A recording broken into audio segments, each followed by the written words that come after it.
Hi, everybody. Welcome to today's edition of the CrossFit Games Update Show. I'm Sean Woodland with Nicole Carroll and Pat Sherwood. 4 weeks down, just 1 week left in the 2016 Reebok CrossFit Games Open. And 16.4 was one of those workouts that had something for everyone just to hate about it. There was a part of 16.4 that I just found literally offensive. And that is, handstand push-ups are my kryptonite, but a set of 55 is just a grinding halt as far as I'm concerned.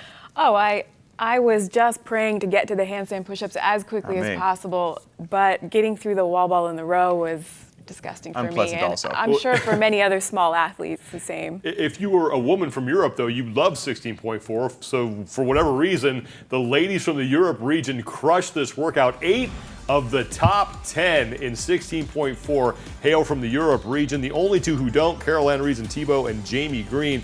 Julie Abelgard wins it with 318 reps. She beats out Sarah Sigmundsdottir by 2 reps. And we spoke with Abelgard, who said she actually liked everything about this workout. I really thought the handstand push-ups were going to be the sticky point for most people. But when I reached the deadlifts for the second round, I knew that was the sticky point. Abelgard is an athlete that if you only follow the individual competition, you may not know a whole lot about her, but if you're familiar with the team side of things, you know she's been around for a little bit. That's right. Last year she was 10th in her region, and she actually went to the games on CrossFit Butcher's Lab, but they came in 9th, so they didn't end up going to the games. I love learning about an athlete like this. It's in 2016, it's wonderful some of the opportunities that athletes have that their full-time gig is training. How cool is that? But Julie actually full-time job as a doctor while pursuing also her PhD. So to pull that off and be on top of the leaderboard is pretty darn impressive. Yeah, and going team. And speaking of a woman who has said that she is going team regardless, Jamie Green is still your overall leader after 4 weeks of the Open. She leads Samantha Briggs by just 5 points. Another former champion sits in third. That's Annie Thorisdottir. And then Sarah Sigmundsdottir just 3 points back of Annie Thorisdottir. So this race between Jamie Green and Sam Briggs goes into the final week, but unfortunately that's where this is going to end. Jamie Green and I have a rocky friendship, okay? I only met her for the first time last week, but I'm happy for her and her team that they have an opportunity maybe to go to the games, but I want to see her go head-to-head against Sam Briggs at the Meridian Regional. She's leading the leaderboard. It's unprecedented. If we see a non-games athlete other than Dan Bailey in 2011 actually win the Open, which Green could, how could you not want to see her throw down as an individual? I totally get that.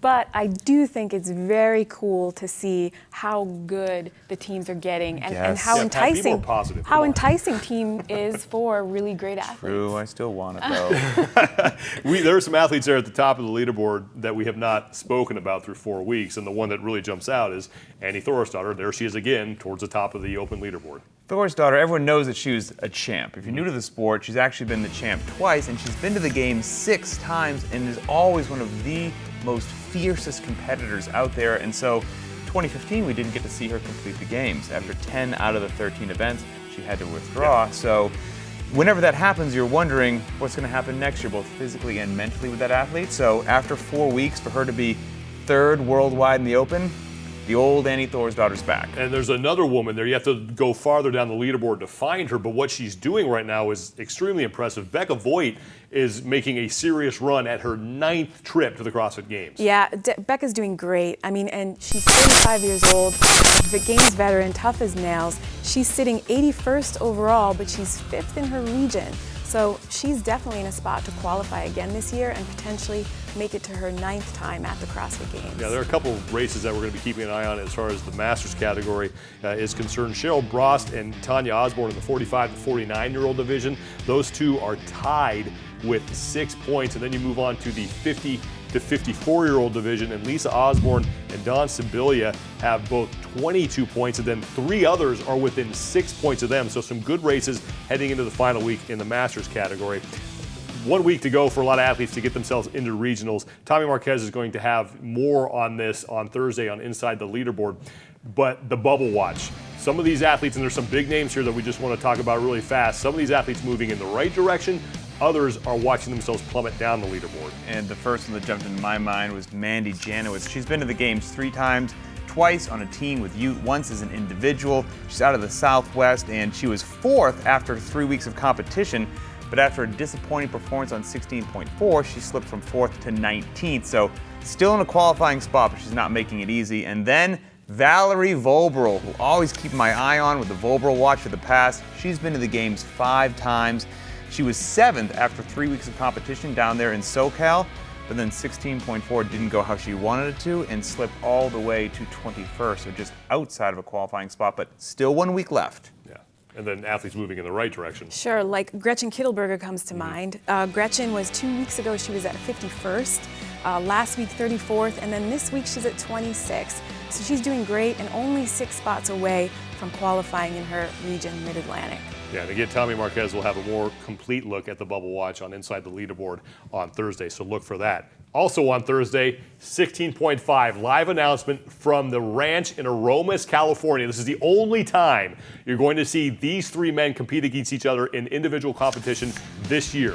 Ben Smith, the defending champion, Rich Froning, the 4-time champ, and Matt Fraser all going head-to-head in 16.5. You can watch it on games.crossfit.com at 5 p.m. Pacific time. That is going to do it for us. For Pat Sherwood and Nicole Carroll, I'm Sean Woodland, and we leave you with a humorous look.